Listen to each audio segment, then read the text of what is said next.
Hello আসসালামু আলাইকুম, কি অবস্থা সবার, কেমন আছেন? আমরা একটু লেট হয়েছে আমাদের আসতে, সো প্রমিস করেছিলাম যে আজকের ক্লাসে আমরা বেসিক্যালি কমপ্লিটিং সেন্টেন্সের যে বাকি অংশ ছিল একদম যত বড় অংশই থাকুক না কেন সেটা আমরা আজকের ক্লাসে শেষ করে দেবো। সো আজকের ক্লাসটা অনেক বড় হতে চলেছে এবং আমি বলবো যে অনেক ইফেক্টিভ আপনার জন্য হবে যদি আপনি প্রথম থেকে শেষ পর্যন্ত ক্লাসটা খুব মনোযোগ দিয়ে করেন। তো জব করে একটু কমেন্ট করে জানান কে কোন জায়গা থেকে দেখছেন এই মুহূর্তে। আর আপনাদের খুব বেসিক দুইটা কাজ যেটা আমি সবসময় বলি, প্রথম কাজ হচ্ছে লাইভটা শেয়ার করে দেওয়া এবং দ্বিতীয় কাজ হচ্ছে কয়েকজন বন্ধুকে মেনশন করে আনা আমাদের, যাতে করে ক্লাসটা তারাও করতে পারে। সো প্রথমেই আমরা কিছু কমেন্ট নিয়ে নেবো আপনাদের, তারপর আমাদের আজকের মিশন ক্লাস শুরু করবো। সো আমি বরাবরই বলে দিই আমাদের এই ক্লাসগুলোর মিশন হচ্ছে আপনাদের এসএসসি এবং এইচএসসি তে প্রত্যেকটা টপিকে ফুল মার্ক তোলার। সো যদিও ফুল মার্ক তোলাটা আসলে একটু বলবো কি অনেকটাই কষ্টকর, বাট স্টিল আমরা চেষ্টা করবো যাতে 90-95 এই দিকটা টাচ করা যায়, ঠিক আছে? আর সবচেয়ে বড় কথা গ্রামারের যে অংশটা আছে এইটাতে আমরা চেষ্টা করবো 100% মার্ক রাখতে, কারণ এই মার্কটা হচ্ছে একদমই কম্প্যাক্ট একটা মার্ক, এটা আপনি 100% তুলতে পারবেন যদি আপনি চেষ্টা করেন। সো আমি প্রথমে আপনাদের কিছু কমেন্ট নিয়ে নিব এবং আমি এই ফাঁকে একটু শেয়ার করে নিই, যারা আছেন যারা দেখছেন এই মুহূর্তে তারা একটু কষ্ট করে শেয়ার করে দেন, ঠিক আছে? হ্যাঁ, আমাকে ঠিকঠাকভাবে দেখা যাচ্ছে আমি আশা করছি। সাউন্ডটা ঠিক নাই, রাইট? আচ্ছা, কাহিনী কি হলো বুঝলাম না।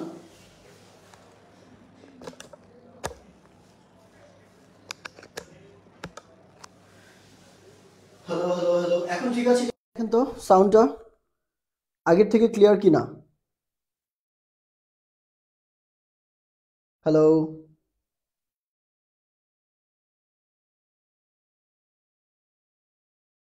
এখন তো আরো শোনা যায় না দেখি। ও এখন এখন গ্রেট। এখন ঠিক আছে, রাইট? Okay fine.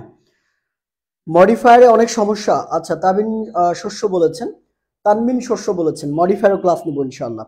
প্রত্যেকটা ক্লাস রেগুলার করতে হবে। কি করা যায়? সৌরভ দে টেনশন করেন না, ক্লাসে থাকেন ইনশাআল্লাহ সব বুঝে ফেলবেন, টেনশন করার কিছু নাই। এই ফাঁকে আমরা সবাইকে একটু মেনশন করে দিই আর আমাদের লাইভটা একটু শেয়ার করে দিই। যারা দেখছেন এই মুহূর্তে সবাই লাইভটা একটু শেয়ার করে দিব, সবাই, এভরিওয়ান, ঠিক আছে? আচ্ছা ঠিক আছে, ধন্যবাদ। ওকে, সো আমরা গত অংশে, আমি একটু ডাস্টারটা নেই ফাঁকে, আপনারা ততক্ষণ কমেন্ট করতে থাকুন কে কোন জায়গা থেকে দেখছেন এই মুহূর্তে। আমি আপনাদের কিছু কমেন্ট পরে নিব, এখন আপাতত পড়াতে থাকি, তারপর আবার একটু পরে কমেন্ট নিব, কারণ আমাদের অনেক পড়া আছে আজকে, ঠিক আছে? অনেক পড়া পড়তে হবে। সো আমরা গত ক্লাসে কন্ডিশনাল পড়েছিলাম, আপনারা জানেন অলরেডি যে কন্ডিশনালের বেশ কিছু জিনিস আমরা কমপ্লিট করে ফেলেছিলাম। কন্ডিশনালের যে জায়গাগুলো ছিল সেগুলো আমরা ইনশাআল্লাহ আলোচনা করে ফেলেছি, তাই না? আচ্ছা, হ্যাঁ, ভালো পড়ান আপনি, অনেক ধন্যবাদ, অনেক ধন্যবাদ জিহাদ, অনেক ধন্যবাদ। যারা দেখছেন এই মুহূর্তে সবাই একটু কষ্ট করে আমাদেরকে জানিয়ে দেন যে কে কোন জায়গা থেকে দেখছেন, ঠিক আছে? ওকে, আচ্ছা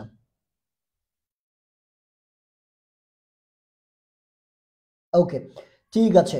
এবার আমরা খুবই খুবই সিম্পল একটা জিনিস পড়বো, খুবই সিম্পল একটা জিনিস দেখার চেষ্টা করবো, উইচ ইজ দ্যাট আমরা বিগত দুইটা ক্লাসে অনেকগুলো জিনিস দেখেছি। আপনারা অনেক সময় বাক্যের মধ্যে এরকম দেখতে পারেন হাউ টু, ঠিক আছে? বাক্যগুলো হাউ টু দিয়ে এরকম থাকতে পারে কমপ্লিটিং সেন্টেন্সের ক্ষেত্রে, যে হি ডাজন্ট নো হাউ টু, এরকম থাকলো, এরপর আপনাকে একটা শূন্যস্থান দেওয়া থাকলো, হি doesn't know how two, he doesn't know how two, এরকম যদি থাকে মাথায় রাখবেন যে হাউ টু এর পর সবসময় এই আমরা জানি কি টুটা হচ্ছে একটা ইনফিনিটিভ টু, এরপর আমাদের ভার্বের বেস ফর্ম নিতে হয়। কি নিতে হয়? ভার্বের বেস ফর্ম নিতে হয়। আমরা সবাই জানি, তাই না?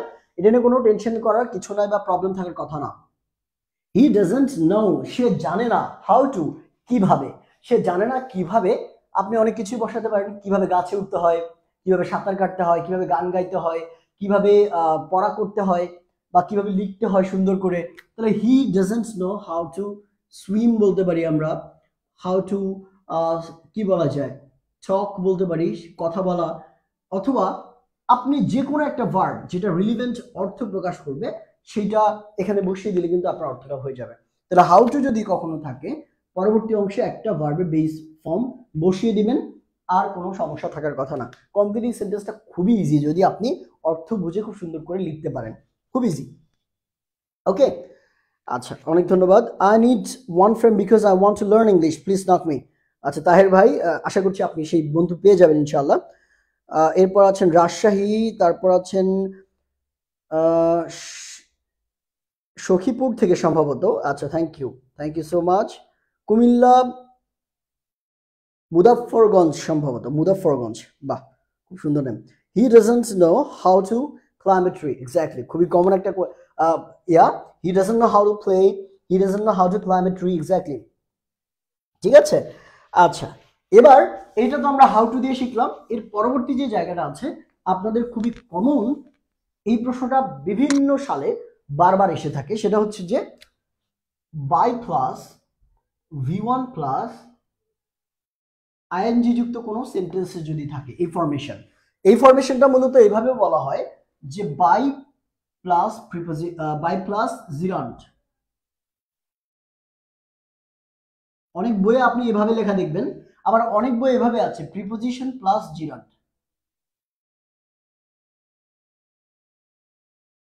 বিভিন্ন বইয়ের রুলগুলোকে বিভিন্ন ভাবে লেখা থাকে, এভাবেও থাকে, তিনটা মানে কিন্তু একই, এই জিনিসটাই থাকবে।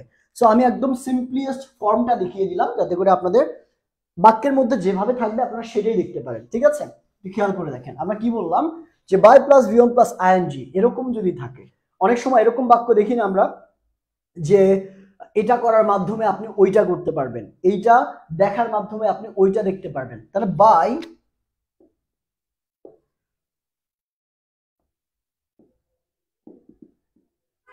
by doing this work, মাথায় রাখবেন বাই মানে হচ্ছে মাধ্যমে, কি মাধ্যমে। এখন এখানে মাধ্যমে কথার অর্থে মূলত এটা ব্যবহার করা হয়েছে, যেমন বাই ডুইং দিস ওয়ার্ক, এই কাজটা করার মাধ্যমে। এর পরবর্তী অংশে আপনাদের কি করা থাকতে পারে, এই পরবর্তী অংশে এরকম শূন্যস্থান দেওয়া থাকতে পারে, তাই না? আমরা তাহলে প্রথমেই আমরা জানলাম যে by plus V1 plus ING এই ফরমেশন যদি থাকে, পরবর্তী অংশে আপনি একটা অর্থের সাথে মিল রেখে যে কোনো একটা বাক্য বসিয়ে দিলেই হয়ে যাবে। এখানে টেন্সের কোনো খেলা নাই, এখানে আপনার সাবজেক্ট ভার্ব এগ্রিমেন্টের কোনো খেলা নাই, রাইট ফর্ম ভার্বের কোনো প্যারা এখানে নাই, শুধুমাত্র আপনাকে দেখতে হবে এটার সাথে মিল আছে কিনা এই অংশে। ঠিক আছে, এটা খুবই সিম্পল। তাহলে by plus V1 plus ING, by doing, by working, by sleeping, by talking, by waiting, by resting, এরকম যদি হয় সেক্ষেত্রে আপনি পরবর্তী অংশে একটা অর্থবোধক বাক্য বসিয়ে দিলেই হবে। আমরা এটার অর্থ কিরকম পাই দেখেন, বাই ডুইং দিস ওয়ার্ক, এই কাজ করার মাধ্যমে, বাই ডুইং দিস ওয়ার্ক, এই কাজটা করার মাধ্যমে we can gain our position, অর্থাৎ আমরা আমাদের অবস্থানটা নিশ্চিত করতে পারবো, আমরা আমাদের অবস্থানটা অর্জন করতে পারবো। চাঁদপুর থেকে বলেছেন আরিয়াত, you will shine in life, exactly। আচ্ছা আসসালামু আলাইকুম। ওয়ালাইকুম আসসালাম। হ্যাঁ রাতুল আহমেদ, অনেকদিন পরেই আমি ক্লাস নিচ্ছি, অনেক ধন্যবাদ। Thank you sir for response. আচ্ছা তাহের ভাই অনেক ধন্যবাদ। যারা দেখছেন সবাই আমরা একটু শেয়ার করে দিই না লাইভটা, ঠিক আছে সবাই আমরা লাইভটা একটু শেয়ার করে দিই। ওকে, হ্যাঁ যারা কমেন্ট করছেন, যারা রেসপন্স করছেন, অবশ্যই অবশ্যই জাস্ট বিট আমি একটু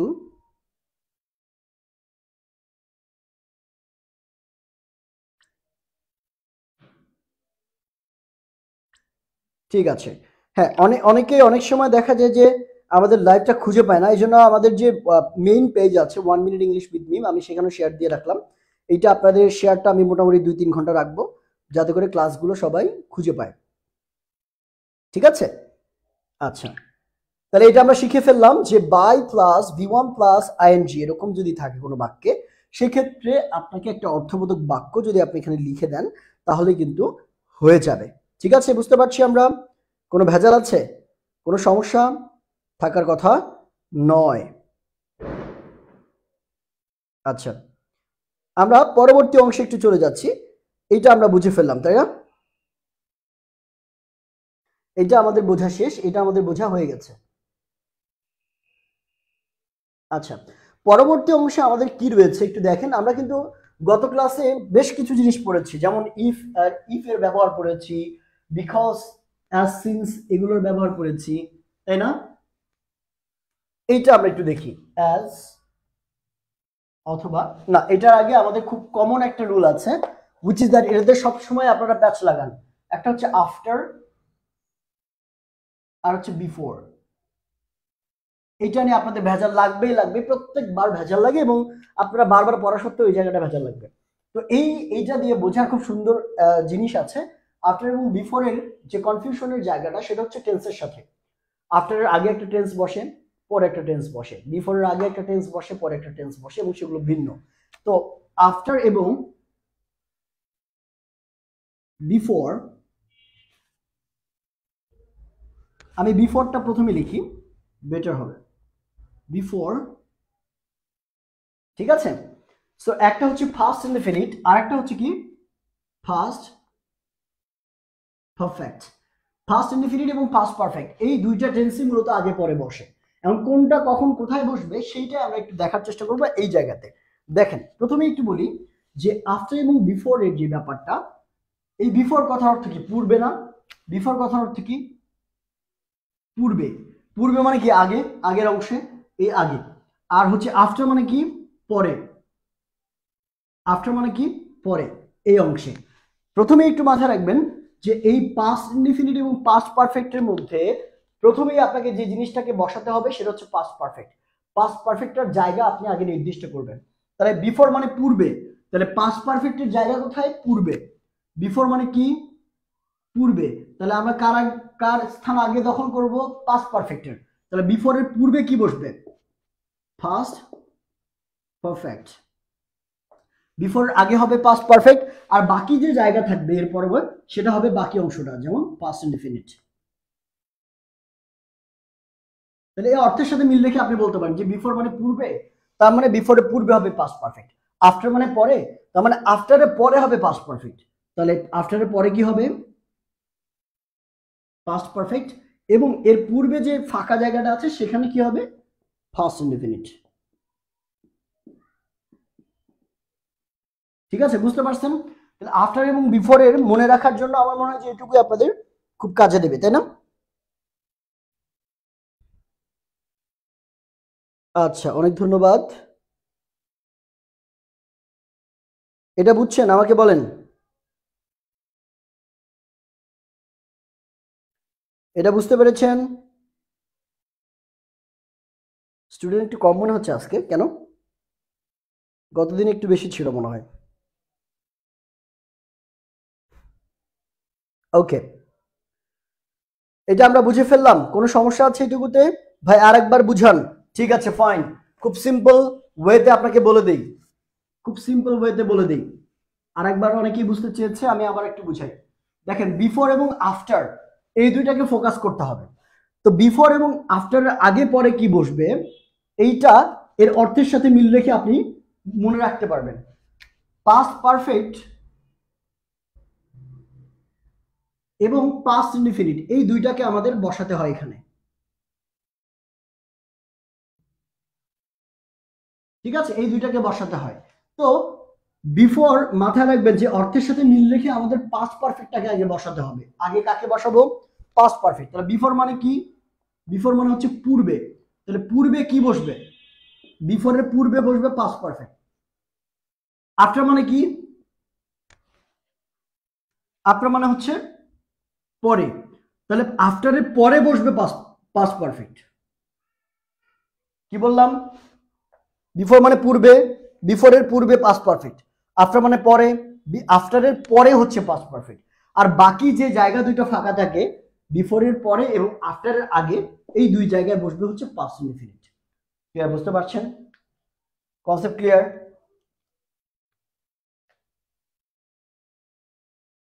আচ্ছা, জি, অনেক ধন্যবাদ, অনেক ধন্যবাদ। আমরা একটা উদাহরণ দিয়ে বোঝার চেষ্টা করব, টেনশনের আর কিছু না ইনশাআল্লাহ। ঠিক আছে, টেনশনের কিছু না, একটু পরে আমরা একটা উদাহরণ দেবো ইনশাআল্লাহ। ওকে,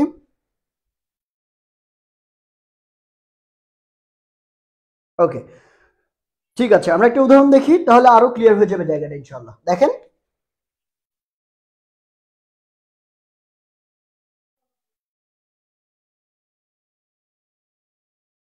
যেমন আমরা কি বললাম, সারা জীবন আমরা একটা উদাহরণ পড়ে এসেছি যে ডাক্তার আসিবার পূর্বে রোগীটি মারা গেল। আমরা এই ধরনের উদাহরণ দেখবো না, ঠিক আছে?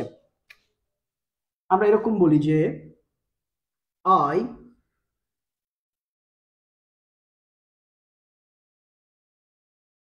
came here after, এরকম শূন্যস্থান দেওয়া আছে। আর পরবর্তী এরকম আরেকটা দেওয়া থাকলো, যেমন my parents had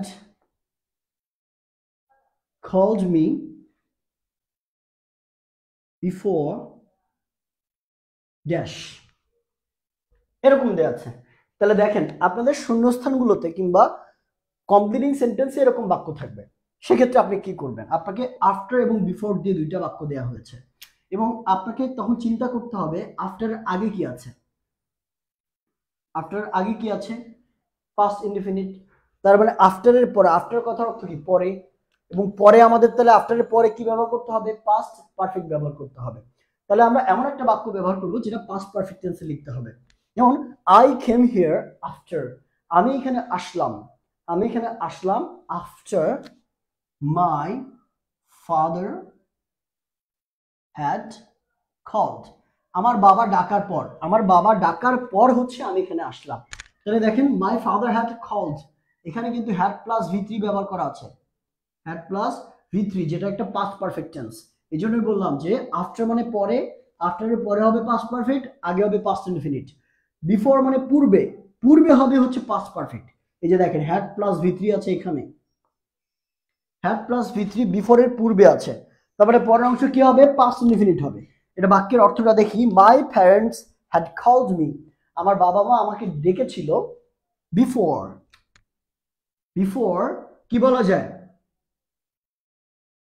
The accident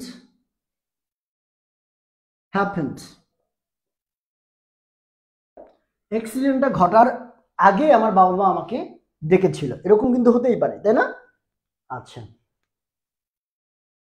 he comes here, না ভুল হয়েছে, কামস কেন হবে? সিয়াম কামস হবে না।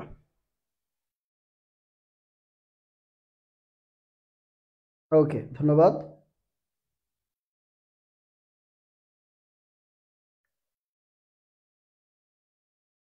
আচ্ছা,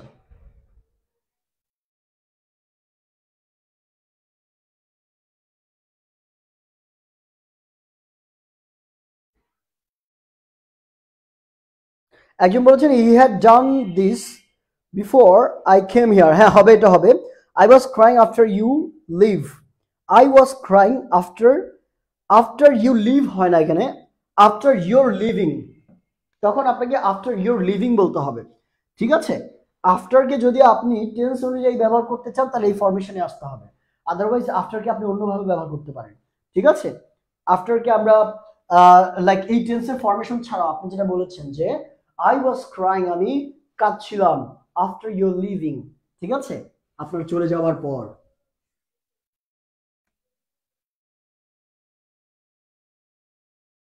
ক্লিয়ার? এই জায়গাটা কোনো সমস্যা আছে? কোনো সমস্যা নাই না? আচ্ছা, থ্যাংক ইউ। ওকে, এবার আমরা দেখবো হচ্ছে ইনস্পাইট অফ, ইনস্পাইট অফ এই কথার অর্থ কি? সত্ত্বেও, কি? সত্ত্বেও। এই সত্ত্বেও কথাটা কেন ব্যবহার করা হয়? আমরা অনেক সময় বলি যে তুমি, আমার বাবা আমাকে ডাকার সত্ত্বেও আমি গেলাম না, আমি অসুস্থ সত্ত্বেও আজকে ক্লাসে এসেছি, আমি আজকে আজকে আর্জেন্টিনার খেলা থাকা সত্ত্বেও আমি আপনার ক্লাস করছি, এরকম আমরা বলি না? ঠিক আছে, তো এই সত্ত্বেও অর্থ আমরা ইনস্পাইট অফ ব্যবহার করি, ইনস্পাইট অফ। তো বাক্যগুলো এরকম থাকতে পারে, যেমন in spite of being poor, sorry, in spite of being sick, এরপর আপনাকে এরকম শূন্যস্থান দিয়ে দিল। তো মাথায় রাখবেন ইনস্পাইট অফ বিং সিক, এরকম ইনস্পাইট অফ দিয়ে যে বাক্যগুলো থাকবে সেই বাক্যগুলোতে আপনাকে অলওয়েজ, অলওয়েজ এইটার অর্থের সাথে মিল রেখে একটা বাক্য লিখতে হবে। এখানে খুব আহামরি আপনার কোনো রুলস রেগুলেশন নেই, কোনো ফরমেশন নেই, তবে অবশ্যই সে বাক্যটাকে পাস্ট ইনডিফিনিট টেন্সে লেখার চেষ্টা করবেন, তাহলে অর্থটা আরো বেশি অর্থটা আরো বেশি প্রফুল্ল হবে। কিরকম আমরা একটু খেয়াল করে দেখি। In spite of being sick, আমি অসুস্থ হওয়া সত্ত্বেও, আই কেম টু স্কুল। ঠিক আছে, in spite of being sick I came to school, আমি অসুস্থ হওয়া সত্ত্বেও স্কুলে এসেছি বা স্কুলে আসলাম। ঠিক আছে, আপনি যে কোনো বাক্য এখানে বসাতে পারেন, it's totally up to you. তবে সেইটা অবশ্যই এটার আগের অংশের সাথে অর্থের মিল থাকতে হবে। তাহলে আমরা কি বললাম, ইনস্পাইট অফ মানে কি সত্ত্বেও, আর এই সত্ত্বেও কথাটা যদি আপনার একবার মনে থাকে, বাকি অংশটা আমার মনে হয় খুব ইজিলি আপনি লিখতে পারবেন। ক্লিয়ার? বুঝতে পারছি আমরা? কোনো সমস্যা আছে? আচ্ছা, আমি এবার এইচএসসি আলিম দিব। বেস্ট অফ লাক ভাইয়া, ক্লাসগুলো করো, তোমার অনেক হেল্প হবে। ঠিক আছে, ক্লাসগুলো করো। গতদিন একটু বেশি স্টুডেন্ট ছিল না, আজকে স্টুডেন্ট কেন নাই I don't know, but still এটা কোনো সমস্যা নাই, ইটস ওকে। ঠিক আছে, কোনো প্রবলেম নাই। আমরা ক্লাস আমাদের মতো করতে থাকবো এবং ক্লাসগুলো এখন চলতে থাকবে, স্টুডেন্ট থাকুক বা না থাকুক কোনো সমস্যা নাই। আর এমনিতেও ক্লাস কন্টিনিউ করলে স্টুডেন্ট এমনিতেই বাড়তে থাকে, চলে আসে। ঠিক আছে, আচ্ছা, কোনো সমস্যা আছে?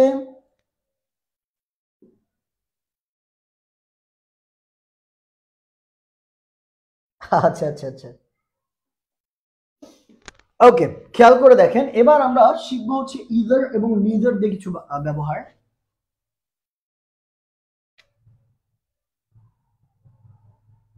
ইদার অর নিদার, এই দুইটা মানে কি আপনারা অলরেডি জানেন, এই দুইটার ব্যবহারও আপনারা অলরেডি করে ফেলেছেন, এটা মনে হয় না আমার কোনো সমস্যা আছে। আপনারা একটু বলে রাখি যে যারা এসএসসি এইচএসসি পরীক্ষা দিচ্ছেন বা পরীক্ষা দেবেন বা প্রিপারেশনের ব্যবস্থা করছেন, যারা ক্লাসগুলো করছেন, আমি কিন্তু আমার লেখা বই থেকে আপনাদেরকে পড়াচ্ছি। আমার লেখা বই গ্রামালজি, এই গ্রামালজি বইটাতে খুব শর্টকাটে, খুব সুন্দর বইতে পরিমার্জিত ভাষায় আপনাদের এসএসসি এবং এইচএসসি সবগুলো টপিকের বিস্তারিত আলোচনা করা আছে। আপনারা চাইলে বইটা কিনতে পারেন। এই বইটা এখন আপনি রকমারি.com-এ পাবেন, রকমারি.com অ্যাভেলেবেল আছে। আর বইটা যদি আপনি রকমারি.com অর্ডার করেন, 2 দিনের মধ্যে আপনার বাংলাদেশের যে কোনো প্রান্তে আপনার বাসায় চলে যাবে। তো বইটা অর্ডার করেন, সংগ্রহ করে রাখেন, আর আমার ক্লাসগুলো করতে থাকেন, দেখবেন যে আপনার প্রস্তুতি খুব এ ক্লাস লেভেলের হবে ইনশাআল্লাহ। ঠিক আছে, কোনো সমস্যা? আচ্ছা,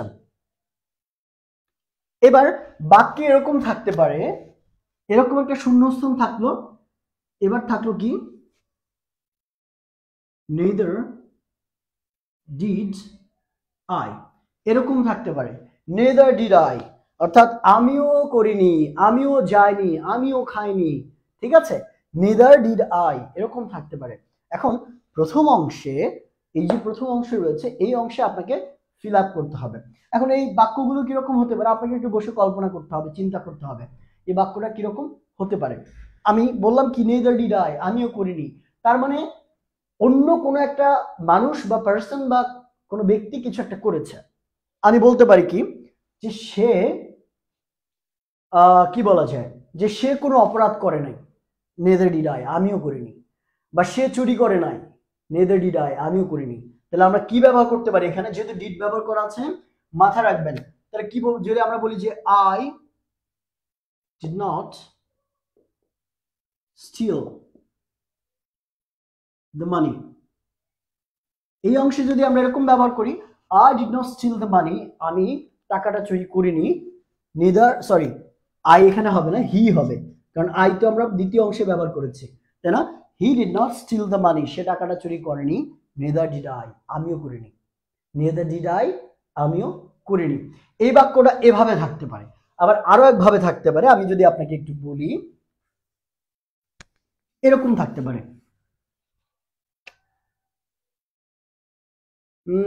কি বলা যায়, যেমন I have not seen, I haven't been there, আমরা বেটার হবে, I haven't been to Cox's Bazar yet। ঠিক আছে, এবার শূন্যস্থানে আপনাকে বলা থাকলো কি, neither, এরপর আপনাকে শূন্যস্থান দেওয়া থাকলো, এরকম থাকতেই পারে। ঠিক আছে, আবার কনফিউজ হওয়ার কিছু না যে এরপর আমরা কি বসাবো।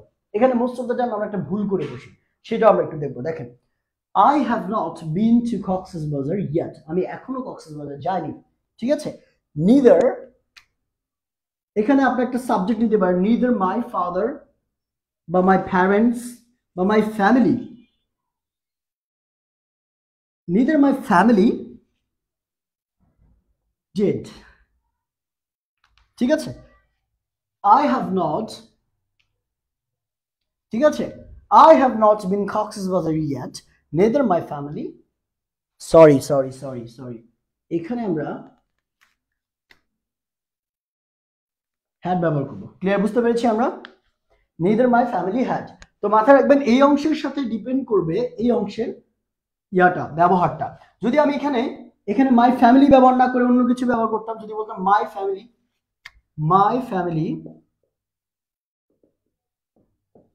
did not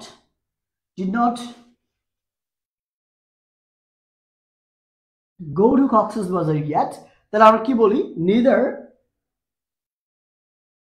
did I, তখন আপনি এই অংশে I ব্যবহার করতে পারেন। ঠিক আছে, বুঝতে পারছেন? অর্থটা বুঝতে পেরেছেন? আমি একটু কিছু কমেন্ট নিয়ে নিই আপনাদের, ঠিক আছে? মাইট দিব, পড়াচ্ছি না, কাজের সময় ডিস্টার্ব করো কেন? হ্যাঁ, ও মোবাইল ওয়ালা হয়ে গিয়েছে এখন। ক্লিয়ার, বুঝতে পারছি। বাট নিদার থাকলে নর হয় না, নিদার থাকলে যে সবসময় নর হবে তা না কিন্তু। নিদার নর ওইটা আলাদা একটা ক্লজ, ওইটা আলাদা একটা কনজাংশনাল, সরি আলাদা একটা ফ্রেজ, এটা মাথায় রাখতে হবে। ইদার এবং নিদার এই দুইটা সিঙ্গেল ওয়েতে ব্যবহার হতে পারে কনজাংশন আকারে, আবার কনজাংশনাল ফ্রেজ আকারে ইদার অর নিদার নর ব্যবহৃত হতে পারে। ওকে,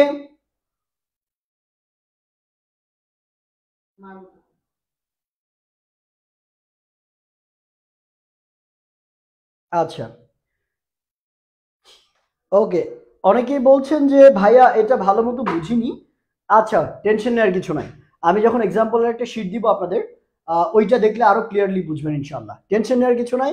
এখানে এই অংশে একটা অংশ দেয়া থাকলে আপনি যদি ইদার এবং নিদারের ব্যবহারটা একবার দেখে নেন অন্য কোনো জায়গা থেকে, কোনো বই থেকে, তাহলে এই জায়গাটা ক্লিয়ার হবে। কারণ ইদার এবং নিদারের ব্যবহারটা মূলত অর্থগত দিক থেকে আপনাকে খুব ক্লিয়ার থাকতে হবে, আদারওয়াইজ আপনি বুঝবেন না। ওকে, আচ্ছা, কোনো সমস্যা আছে এইটুকুতে? নাই, তাই না? আচ্ছা, দ্যাটস গ্রেট, খুবই ভালো কথা, খুবই ভালো কথা। আমাদের আর খুব বেশি জিনিস নাই, আপনার আর খুব বেশি জিনিস কমপ্লেনিং সেন্টেন্সের জন্য লাগে না, বাট স্টিল আমরা আরেক কিছু জিনিস দেখার চেষ্টা করব। যেমন আমি যদি বলি কমপ্লেনিং সেন্টেন্সের কিছু কোশ্চেনের কথা যদি আমি একটু খেয়াল করে দেখি, আপনাদের কিছু কোশ্চেনের প্যাটার্ন দেখাই, তাহলে আপনি বুঝতে পারবেন। আমাদের রুলস কিন্তু মোটামুটি 95% মতো শেষ, আর কিছু টুকিটাকি রুলস আছে যেগুলো হয়তো আপনি সলভ করার সময়, বোর্ড কোশ্চেন সলভ করার সময় পাবেন, এবং এই বোর্ড কোশ্চেন সলভ করতে গিয়ে আপনি দেখবেন ওই প্রবলেমগুলো পাচ্ছেন, এবং তখন ওই জায়গাগুলো স্পেসিফিক ওয়েতে আপনি সলভ করবেন, ঠিক আছে? আর এই বইটার শেষে কিন্তু আপনাদের বোর্ড কোশ্চেন দেওয়া আছে প্র্যাকটিসের জন্য, সো আপনার এগুলোও কিন্তু প্রচুর হেল্পফুল হবে আপনাদের জন্য। ক্লিয়ার? সো আমি এটা একটু ওপেন করি।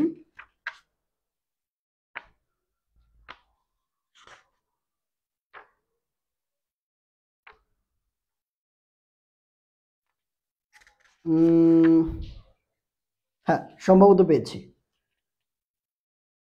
আচ্ছা, হ্যাঁ পেয়েছি, ঠিক আছে। এবার আর কি কি থাকতে পারে আমি একটু সেটা আপনাদের আলোচনা করি।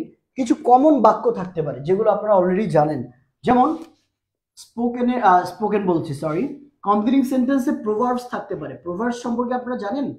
প্রোভার্বস মানে হচ্ছে প্রবাদ বাক্য। এই প্রবাদ বাক্যগুলো আপনাদের একটু পড়তে হবে ভালো করে।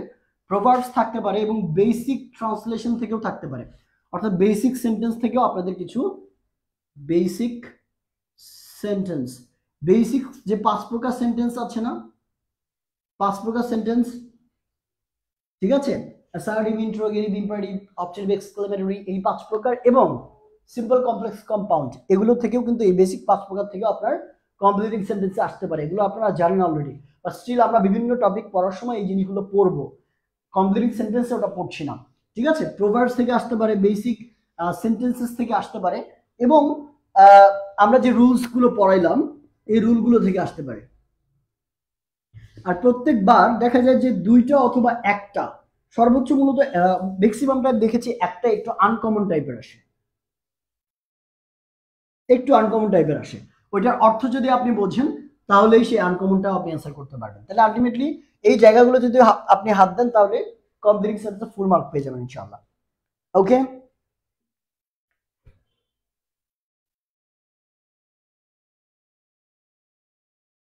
ওকে, থ্যাংক ইউ। আচ্ছা, ধন্যবাদ। তাহলে আমরা কিছু বাক্য দেখার চেষ্টা করি। আপনাদেরকে মুখে মুখে বললে হবে না, লিখে দিব বলেন তো? এই বইয়ে আছে অলরেডি। যেমন there goes a proverbs, there goes a proverb, এরকম থাকতে পারে বাক্যের মধ্যে। এটা আপনাদের একটা board question. there goes a proverb, এরকম থাকলো। এবার শূন্যস্থান দেওয়া আছে, যে কোনো একটা প্রভাব আপনি লিখতে পারবেন এখানে। Time and tide wait for none, tit for tat, ঠিক আছে। there goes a proverb, tit for tat, এটাও লিখতে পারবেন। Time and tide wait for none, তারপর গ্রেপস আর সাওয়ার, এরকম অনেক প্রভাবস আছে যেই প্রভাবস গুলো আপনার খুব সুন্দর করে আপনি লিখতে পারবেন, ঠিক আছে। কয়েকটা লিখে দেন আনিসা ইবনাত, আমি এটা লিস্ট দিয়ে দিব তোমাদের পিডিএফ আকারে। এই পেজ থেকে আমি কালকে পোস্ট করার চেষ্টা করব। ওকে, আচ্ছা, আমি মুখে বলে দেই কিছু প্রশ্ন, কারণ লিখতে গেলে প্রচুর সময় লাগবে, লিখতে গেলে প্রচুর সময় লাগবে। আমরা আলোচনাগুলো শেষ করি, তোমাদের আমি বোর্ড কোশ্চেন গুলো সলভের জন্য টাইম দিব, তোমরা প্রচুর সময় পাবা। এগুলো ক্লাস শেষ করার পর প্রত্যেকটা বোর্ড কোশ্চেন সলভ করে ফেলবা, ঠিক আছে। আমি আজকে তোমাদের হোমওয়ার্ক দিয়ে দেবো ইনশাল্লাহ, সেটা করলেই তোমাদের এই টপিক থেকে কোনো প্রবলেম থাকবে না। যেমন আরেকটা আছে, though lost wealth can regained by hard work, though যদিও, lost wealth can regained by hard work. প্রথম ক্লাসে দো অল দো নিয়ম পড়িয়েছিলাম, এটা সেই নিয়ম থেকে এসেছে। তাহলে পরবর্তী অংশে আমরা কি ব্যবহার করতে পারি? Lost time can never be got again, অথবা can never be gained again. কি লস্ট টাইম, এখানে বলা হয়েছে মূলত যে হারানো সম্পদ, যদিও হারানো সম্পদ ফিরে পাওয়া যায়, কিন্তু হারানোর সময়কে আর কখনোই ফিরে পাওয়া যায় না, এটাই বোঝানো হয়েছে। পরবর্তীটা আছে, time is so valuable that we should not West a single moment. এই যে দ্যাটের ব্যবহারটা আপনারা, time is so valuable that, এরকম থাকতে পারে, এবার শূন্যস্থান থাকতে পারে।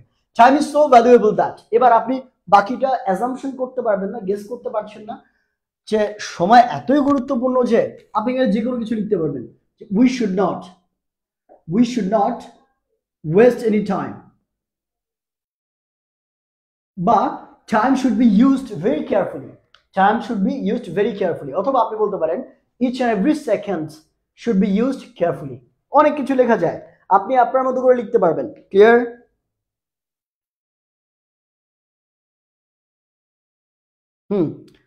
বুঝতে পারছেন? আমাকে একটু আওয়াজ দেন।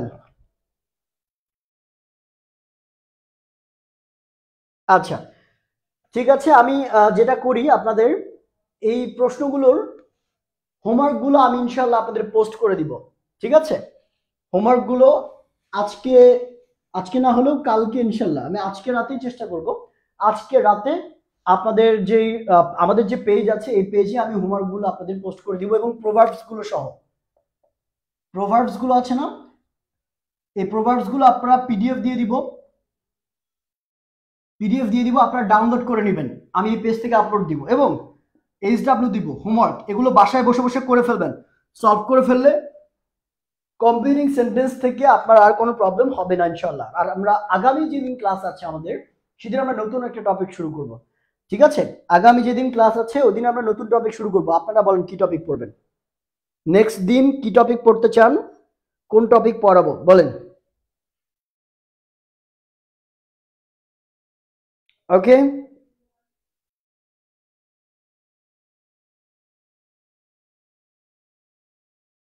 ঠিক আছে, আমি আপনাদের পোস্ট করে দিব না, বাকি সব তথ্যগুলো পোস্ট করে দিব ইনশাল্লাহ। আমাদের পেজের সাথে থাকতে হবে। সলভ করে কি গ্রুপে পোস্ট করব আনিসা ইবনাথ, এটা তো আলহামদুলিল্লাহ খুবই ভালো হয়। যদি এইচডব্লিউটা সলভ করে আমাদের যে লিঙ্গুয়াল একাডেমি এসএসসি এইচএসসি গ্রুপটা আছে, lingual academy SSC HSC group, এই গ্রুপটাতে যদি শেয়ার করে দিতে পারো তাহলে আলহামদুলিল্লাহ, তাহলে তো খুবই ভালো কথা। আচ্ছা, ন্যারেশন, ঠিক আছে, ন্যারেশন যেহেতু অনেকেই চেয়েছে, ভার্বস করাবেন না ভাইয়া? হ্যাঁ করাবো মারিয়া আপু, সব হবে ইনশাল্লাহ। রাইট ফর্ম অফ ভার্ব, প্রত্যেকটা টপিক আমি তোমাদের ক্লাস নিব, ঠিক আছে? প্রত্যেকটা টপিক ক্লাস নিব তোমাদের, টেনশন করার কিছু নাই। ট্যাগ কোশ্চেন বলো, ন্যারেশন বলো, রাইট ফর্ম ভার্ব বলো, উইথ ক্লু উইদাউট ক্লু, যা যা আছে সব পড়াবো ইনশাল্লাহ। ওকে, শুধু আমার সাথে থাকতে হবে, এই পেজে থাকতে হবে ইনশাল্লাহ। ক্লিয়ার? আমরা আজকে আর বেশি কথা না বলি, যেহেতু টপিকটা তাড়াতাড়ি শেষ হয়ে গেল। আমি ভাবছি যে কমপক্ষে 1.5 ঘন্টার একটা ক্লাস লাগবে, সেটা লাগে নেই। তবে আমরা আগামী ক্লাসটা আরো বেশি বড়সড় করে পড়বো ইনশাল্লাহ। ন্যারেশনের যে ক্লাসটা হবে এটা আরো জাঁকজমক ভাবে পড়ার চেষ্টা করব।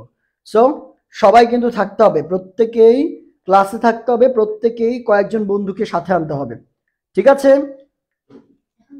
আচ্ছা, জি, তাহলে আমরা আজকের মতো বিদায় নিই। আগামী ক্লাসে আপনাদের সাথে দেখা হবে, ততক্ষণ পর্যন্ত ভালো থাকুন, সুস্থ থাকুন, আল্লাহ হাফিজ। আর অবশ্যই আগামী ক্লাস করতে ভুলবেন না। আমাদের প্রত্যেক সপ্তাহে ক্লাস হয় শনি, সোম এবং বুধ রাত 10টায়। শনিবার, সোমবার এবং বুধবার রাত 10টায় আপনি ঠিক এখানে চলে আসবেন, ক্লাস পেয়ে যাবেন। দেখা হবে আগামী শনিবার। ভালো থাকবেন, আল্লাহ হাফিজ।